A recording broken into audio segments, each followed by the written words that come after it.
हाँ जी, तो एक बार फिर से हम लोग शुरू करते हैं। आज हम बात करने वाले हैं कि शर्तें। अभी तक हमने पढ़ा था कि नागरिकता कितने प्रकार से मिलती है, नागरिकता के प्रकार कितने होते हैं। आर्टिकल हमने पढ़े 5 से 11 कि आर्टिकल 5 क्या कहता है। भाग 2 के बारे में हमने पूरा पढ़ लिया है। ज़्यादा हम लोगों ने आर्टिकल 5, आर्टिकल 6, 6, 7, 8, 9, 10, 11 तक हमने पढ़ लिया, बहुत अच्छी तरीके से पढ़ा है कि किसमें क्या प्रावधान दिए गए हैं। अब हम पढ़ते हैं कि शर्तें किन शर्तों पर हमारे देश में नागरिकता देने का प्रावधान है। तो सबसे पहले हम बात करेंगे शर्तों के बारे में। तो 5 प्रकार की शर्तें होती हैं जिससे कि हमारे देश में नागरिकता का हमें प्राप्त होती है। तो सबसे पहली शर्त क्या है? जन्म के आधार पर। दूसरी है वंश के आधार पर। तीसरी है पंजीकरण के आधार पर। चौथी है प्राकृतिक रूप से। और 5वीं है क्षेत्र समाविष्टि के द्वारा। ये बहुत ही ज्यादा इंपॉर्टेंट है। बस सीधी सीधी बात समझ लो कि एग्जाम में यहाँ से बहुत सारे क्वेश्चन आते हैं और बहुत कम चीजें इसमें समझ में आती हैं। लेकिन आज हम ऐसा पढ़ने वाले हैं कि सारी चीजें एकदम क्लियर हो जाएंगी, क्रिस्टल क्लियर कर देंगे एकदम चीजों को, ज्यादा भटकेंगे नहीं, कुछ मेन पॉइंट पढ़ेंगे और सारे एग्जाम्स के लिए बहुत ज्यादा इंपॉर्टेंट है। ठीक है, तो सबसे पहले हम देखते हैं कि जन्म के आधार पर किस प्रकार से हमें नागरिकता प्राप्त होती है। तो सबसे पहला पॉइंट है कि माता पिता या एक। सबसे पहला पॉइंट कि माता पिता या एक। तो जन्म के आधार पर हमें नागरिकता तभी मिल सकती है जब हमारे माता पिता में से कोई भी या दोनों या एक भारत में जन्म लिया हो। सबसे इंपॉर्टेंट चीज, माता पिता या माँ हो या पिताजी हो या दोनों में से एक कोई भी हो जिसने भारत में जन्म लिया हो, उसके आधार पर हमें जन्म से नागरिकता मिल सकती है। दूसरा पॉइंट कहता है कि 3 दिसंबर 2004 के बाद, मैंने पिछले सेशन में बताया था कि 2003 में संविधान में संशोधन किया गया था। नागरिकता अधिनियम 1955 में संशोधन किया गया था, जिसके तहत क्या डाला गया कि 3 दिसंबर 2004 के बाद भारत में जन्मा व्यक्ति की, क्योंकि क्या होता है ना कि पहले 2003 से पहले क्या होता था कि बच्चों का जन्म होता था, जन्म प्रमाण पत्र नहीं बन पाते थे। उसके बाद इसके आधार पर जब 2003 में संशोधन किया गया तो उसके बाद कंपलसरी कर दिया गया।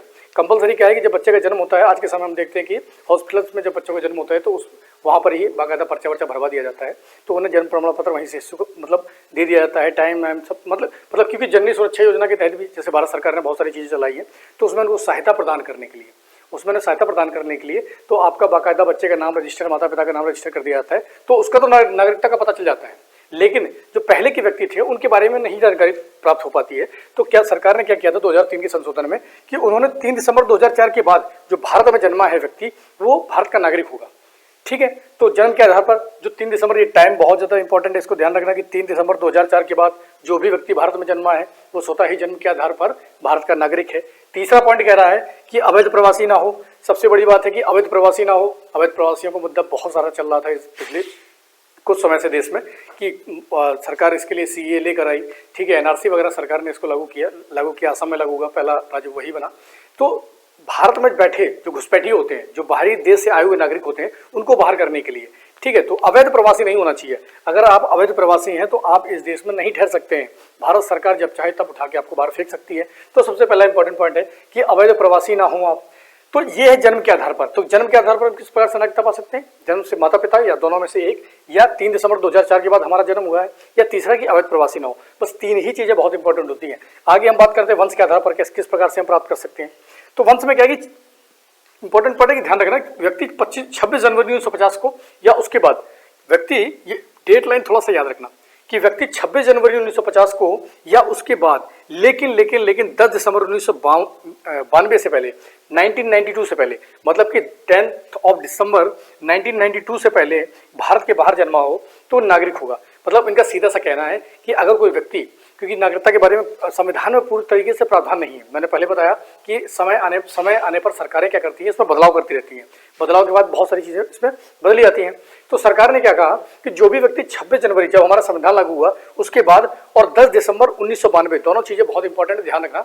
उससे बाद 26 जनवरी 1950 के बाद और 10 दिसंबर 1992 से पहले जो भी व्यक्ति भारत के बाहर जन्मा है वो भारत का नागरिक होगा यदि उसका पिता, ये थोड़ा सा पॉइंट आपको नोट आउट करना है कि उसका पिता, माता नहीं, ध्यान रखना, माता नहीं, पिता, किसी भी व्यक्ति का जन्म वंश के आधार पर तभी उसको भारत का नागरिक माना जाएगा जब उसने 26 जनवरी 1950 के बाद और 10 दिसंबर 1992 से पहले भारत में जन्मे।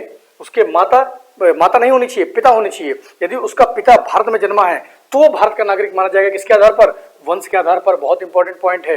अगर उसके पिता का जन्म 1992 से पहले हुआ है और 1950 के बाद हुआ है भारत में, तो उस व्यक्ति को क्या मान लिया जाएगा? भारत का नागरिक मान लिया जाएगा। और आगे अगला पॉइंट और आता है कि 3 दिसंबर 2004, ये दूसरा पॉइंट है, वंश के आधार की बात कर रहा हूं मैं। 3 दिसंबर 2004 के बाद भारत के बाहर अगर कोई व्यक्ति जन्मा है मैं बात कर रहा हूँ कि 3 दिसंबर 2004 के बाद। मैंने बताया कि संविधान संशोधन एक हुआ था 2003 में, ठीक है। तो उन्होंने यही डाला कि 3 दिसंबर 2004 के बाद जो भी व्यक्ति भारत से बाहर जन्मा है, मैं बात करता हूँ जैसे हमारी सिविल सर्विस होती है, सिविल सर्विस में इंडियन फॉरेन सर्विसेज वगैरह होती हैं, तो उसमें क्या होता है कि बहुत सारे राजदूत होते हैं, दूसरे देश में जाते हैं, तो वहाँ पर अपना सर्विस देते हैं, बहुत सारे लोग जाते हैं विदेशों में रहने के लिए। तो उसमें सरकार ने बोला है कि अगर भारतीय नागरिक का बालक भारतीय वंश के आधार पर तभी वो नागरिकता प्राप्त करेगा यदि वो भारत जन्मा है। कि मान लीजिए कि हिंदुस्तान मतलब कोई हस्बैंड वाइफ जाते हैं, अमेरिका जाते हैं, वहाँ पर बालक जन्म हो जाता है, तो उसको भारत का नागरिक कैसे मान लिया जाए। अब मान लीजिए वो 1 साल रह जाते हैं, 2 साल वहाँ रह जाते हैं, तो क्या वो भारत का नागरिक हो जाएगा। तो इसीलिए वंश के आधार पर सरकार ने इसमें प्रावधान दे रखा है। क्या दे रखा है कि 3 दिसंबर 2004 के बाद अगर 3 दिसंबर 2004 के बाद अगर कोई भी बच्चा भारत से बाहर जन्मा है तो उसको 1 साल के भीतर, कितने साल के भीतर, 1 साल के भीतर, इसको थोड़ा सा ध्यान रखना है कि 1 साल के भीतर भारतीय कॉन्सुलेट में पंजीकरण कराना पड़ेगा। मतलब कि हर एक देश में भारत का एक प्लॉट है। प्लॉट का मतलब समझ लो कि हमारा एक प्लॉट है हर देश में, जहां पर जिसे हम इंडियन एम्बेसी बोलते हैं, भारतीय दूतावास, कि भारतीय दूतावास है, तो वहां पर जाके उसको पंजीकरण कराना पड़ेगा। अगर ऐसा नहीं कराता है वो, तो उसको भारत की नागरिकता नहीं दी जाएगी। तो ये दूसरा प्रावधान किसके लिए है, वंश के आधार पर। तो हमने पढ़ा कि वंश के आधार पर क्या प्रावधान है। तो पहला पॉइंट क्या है कि 26 जनवरी 1950 और 10 दिसंबर 1992, ये दोनों पॉइंट बहुत ज्यादा इंपॉर्टेंट, को थोड़ा सा ध्यान रखना है कि इनसे पहले जन्मा कोई भी व्यक्ति का पिता अगर इनसे पहले जन्मा हुआ है तो वो भारत का नागरिक मान लिया जाएगा वंश के आधार पर। और दूसरा पॉइंट क्या कहता है कि 3 दिसंबर 2004 के बाद अगर कोई भी व्यक्ति देश से बाहर जन्मा है तो उसको भारत का नागरिक तभी माना जाएगा जब 1 वर्ष के भीतर उसका पंजीकरण कहाँ कराना है, भारतीय कंसुलेट में कराना है, मतलब भारतीय दूतावास में कराना है, तो उसे वंश के आधार पर भारत का नागरिक मान लिया जाएगा। दोस्तों बहुत ज्यादा इंपॉर्टेंट चीजें हैं, ये एग्जाम्स में बहुत ज्यादा आती हैं, तो इन पे बहुत ज्यादा इनको नोट्स बनाना, बस ज्यादा नहीं पढ़ना है, बस इतना पढ़ लो काफी, एग्जाम दे के आओ, खत्म बात है। ज्यादा रट्टाफिकेशन नहीं करना, ज्यादा नोट्स नहीं बनाने, कुछ नहीं, वैसे भी इतना पढ़ने को है और सर दर्द हो जाता पढ़ते पढ़ते, ठीक है। तो केवल एक बार इसको देखो, खत्म करो इसको। आगे हम बात करते हैं कि पंजीकरण के आधार पर। तो पंजीकरण के आधार पर हम किस प्रकार से नागरिकता प्राप्त कर सकते हैं। तो पहला पॉइंट है कि सरकार आवेदन प्राप्त होने पर बना सकती है। मतलब देखो पंजीकरण का तो सीधा सीधा है कि रजिस्ट्रेशन कराना है। अब रजिस्ट्रेशन कराने के लिए आपको क्या करना पड़ेगा, बाकायदा जाकर पर्चा भरना पड़ेगा। अब पर्चा भरेंगे तो सरकार को देंगे, तो सरकार क्या करेगी, उसके ऊपर विचार करेगी, मंत्रालय उसके ऊपर विचार करेगा और वो देखेगा कि किस व्यक्ति को नागरिकता देना है। तो पंजीकरण का सीधा सीधा उसूल है, पंजीकरण मतलब रजिस्ट्रेशन। तो आप रजिस्ट्रेशन कराइए जाके, और सरकार अगर देखती सारी चीजों को सही पाती है तो आपको नागरिकता प्रदान कर देगी। दूसरा पॉइंट क्या कहता है कि व्यक्ति आवेदन से 7 वर्ष पूर्व भारत में रह चुका हो। मतलब आवेदन करने से पहले, मतलब पंजीकरण आपका तब होगा जब आप कुछ समय भारत में रह लेंगे। तो उन्होंने समय सीमा तय की है 7 वर्ष की, कि 7 वर्ष आप इस देश में रह चुके हों। जब आप इस देश में रह चुके होंगे तो आप आवेदन कर सकते हैं। लेकिन कंफर्मेशन ये है कि आपको नागरिकता मिल जाए, ये भी जरूरी नहीं है। तो इसके लिए क्या है, तो इसके लिए सरकार जांच करेगी। तो बस सरकार जांच करने के बाद सरकार अगर सहमत हो जाती है तो आपको नागरिकता मिल जाएगी। अगर तीसरा पॉइंट क्या कहता है कि भारतीय नागरिक से विवाह किया हो। अगर भारतीय व्यक्ति से किसी विदेशी स्त्री ने विवाह कर लिया है, या भारतीय व्यक्ति ने मतलब भारतीय विदेशी से कर ले, विदेशी भारत से कर ले, अगर व्यक्ति शादी विवाह कर ले तो शादी विवाह के मामले में भी पंजीकरण के आधार पर ही होता है। लेकिन मैंने बताया कि समय सीमा है कुछ, आपको यहाँ पर समय बिताना पड़ेगा और समय बिताने के बाद आप पंजीकरण के लिए अप्लाई कर सकते हैं, जिसके लिए सरकार इसके ऊपर विचार करेगी। और अगर आप वो सारी चीजें सही पाती है, सारे दस्तावेज सही पाती है, तो आपको नागरिकता भारत की प्रदान कर दी जाएगी पंजीकरण के आधार पर। तो हम 3 चीजें पढ़ चुके हैं, जन्म से किस प्रकार से मिलती है, वंश के आधार पर और पंजीकरण के आधार पर। अब बात करते हैं हम प्राकृतिक रूप से।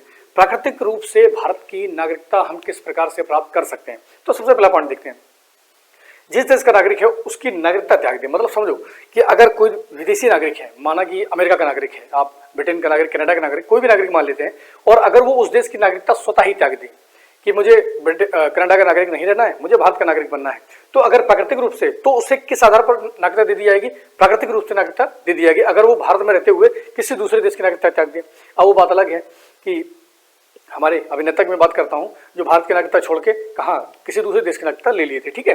तो ये पहला पॉइंट है कि जिस देश का नागरिक स्वतः ही अपनी नागरिकता त्याग देता है तो भारत का प्राकृतिक रूप से नागरिक बन सकता है। दूसरा पॉइंट क्या है कि कोई भी व्यक्ति सरकारी सेवा में हो।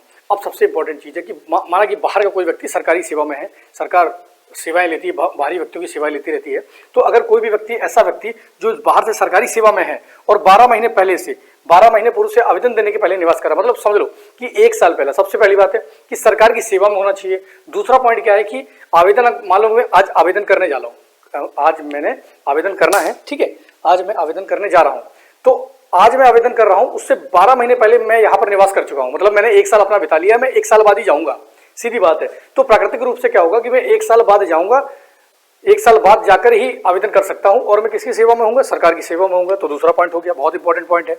तीसरा पॉइंट क्या आता है यहाँ पर प्राकृतिक रूप से कि 8वीं अनुसूची की भाषा क्या होना चाहिए। अब 8वीं अनुसूची में कितनी भाषाएं हैं, तो 22 भाषाएं हैं, पता ही होंगी सबको कि 22 भाषाएं। तो 22 भाषाओं में से एक भाषा का उसे ज्ञान होना बहुत जरूरी है। अगर ऐसा नहीं होता है तो प्राकृतिक रूप से उसको नागरिकता देने में थोड़ी सी दिक्कत परेशानी आ सकती है, क्योंकि भारतीय भाषाओं का ही ज्ञान नहीं होगा तो भारत में रहकर करेगा क्या। ठीक है, तो ये बहुत इंपॉर्टेंट फैक्ट हो जाता है कि आपको 8वीं अनुसूची की एक भाषा का ज्ञान होना बहुत ज्यादा जरूरी है। अगला पॉइंट कहता है विशेष सेवा। देखो सरकारें हैं, सरकारों का काम होता है कि किसी भी विदेशी नागरिक हो, चाहे विदेशी नागरिक हो चाहे कैसा भी नागरिक हो, उन्हें उठा लो। उठा कैसे लो कि अगर वो कुछ विशेष सेवा में है, मतलब सेवा का मतलब है कि विज्ञान में है, विज्ञान कला, मतलब अगर वो स्पेशल पर्सन है, मतलब देखो हर देश चाहता है कि स्पेशल पर्सन हमारे, जैसे नासा है, हम नासा का एग्जांपल ले लेते हैं। तो नासा क्या करता है, नासा में 40% अप्रोक्सीमेट 40% इंडियन साइंटिस्ट काम करते हैं, भारतीय वैज्ञानिक, मतलब पढ़ाई लिखाई सारी यहाँ करी, जाते हैं वहाँ। अब वो अलग चीज़ है कि उनको वहाँ अच्छी सुविधाएं मिलती है, चले जाते हैं। लेकिन बस हर देश इसी फिराक में रहता है कि कोई ऐसा व्यक्ति भारत में आए जो भारत में इनोवेशन डेवलपमेंट कर सके। तो ऐसे के लिए सरकारें प्राकृतिक रूप से नागरिकता प्रदान करने के लिए हमेशा तत्पर रहती हैं कि अब हमारे जैसे लोग हैं, जैसे आपके जैसे लोग हैं, तो ऐसे लोगों को देने में थोड़ा संकोच करेंगे। ठीक है, तो लेकिन अगर कोई विशेष सेवा का व्यक्ति आता है, जैसे कोई साइंटिस्ट हो गया, बहुत बड़ा इंजीनियर हो गया, उन्हें बिल्डिंग बनानी कुछ करना है, तो तुरंत उसको नागरिकता प्रदान कर देंगे। और किस रूप में करेंगे, प्राकृतिक रूप से करेंगे, ये थोड़ा सा ध्यान रखना है। ठीक है, तो हमने 4 प्रकार से पढ़ लिया। लास्ट पॉइंट है यहाँ पर क्षेत्र समाविष्टि के आधार पर। तो क्षेत्र समाविष्टि के आधार पर किस प्रकार से कि क्षेत्र मतलब अगर भारत किसी विदेशी क्षेत्र को अपने में सम्मिलित करता है या अपने क्षेत्र, तो उसको क्या होगा, वैसे लोगों को किस आधार पर नागरिकता प्रदान की जाएगी। तो क्षेत्र समाविष्टि के आधार पर जैसे क्या हुआ कि 1962 में भारत ने जब पौंडीचेरी को भारत का हिस्सा बनाया, तो उसमें जो लोगों को नागरिकता प्रदान की गई वो क्षेत्र समाविष्टि के आधार पर ही प्रदान की गई थी। दूसरा पॉइंट हम बात करते हैं, देखो बांग्लादेश और असम का विवाद काफी चलता रहता है। ये बात ऐसा है कि बंगाल था वो पूरा पूरा, तो पूर्वी बंगाल हो गया, पूर्वी बंगाल हो गया, पश्चिमी बंगाल हो गया। तो बांग्लादेश से क्या होता है कि बहुत सारी घुसपैठ होती रहती है असम में, तो असम वाले बहुत परेशान रहते हैं। अब असम में क्या है कि एनआरसी आ गया, तो असम में बहुत सारे लोग ऐसे हैं जो वहां पर अवैध प्रवासी हैं, तो इससे असम की जनता बहुत परेशान है। तो सबसे पहले एनआरसी लागू करने वाला असम ही था। तो यहाँ पर एक बहुत इंपॉर्टेंट चीज पता चल रही है, इसको थोड़ा सा ध्यान रखना कि 1 जनवरी 1966, ध्यान रखना कि 1 जनवरी 1966 से पहले जो भी व्यक्ति बांग्लादेश से असम पहुंचा तो वो असम का नागरिक माना जाएगा। मतलब ये बहुत इंपॉर्टेंट पॉइंट है, इसको नोट डाउन कर लेना कि 1 जनवरी 1966 से पहले जो भी व्यक्ति बांग्लादेश से असम पहुंचा उसे असम का नागरिक माना जाएगा। ठीक है, लेकिन अगर वो नहीं पहुंचा तो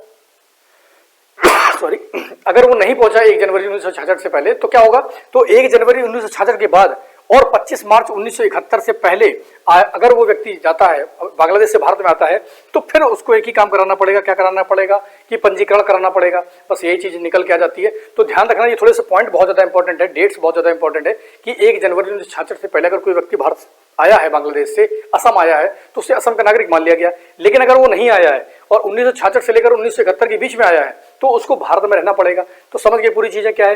जन्म के आधार पर कितना है, किस प्रकार से, 3 प्रकार से। वंश के आधार पर हमने 2 प्रकार से पढ़ा दिया। पंजीकरण के आधार पर हमने 2-3 पॉइंट से, इसमें कुछ नहीं पढ़ना, ज्यादा नहीं पढ़ना होता, रट्टा कुछ नहीं मारना है। प्राकृतिक रूप से किस आधार पर हमने बता दिया है, और क्षेत्र समाविष्टि के आधार पर किस प्रकार से बता दिया है। आगे हम बात करेंगे यहाँ पर ओसीआई और पीआईओज बहुत ज्यादा एग्जाम में आते हैं कि overseas citizenship of India, NRIs क्या होते हैं और पीआईओज क्या होते हैं। ये हम अगले वीडियो में पढ़ेंगे। तब तक आप इसका स्क्रीनशॉट ले लो और पढ़ लो। और आज के लिए इतना ही बहुत है, और जय हिंद।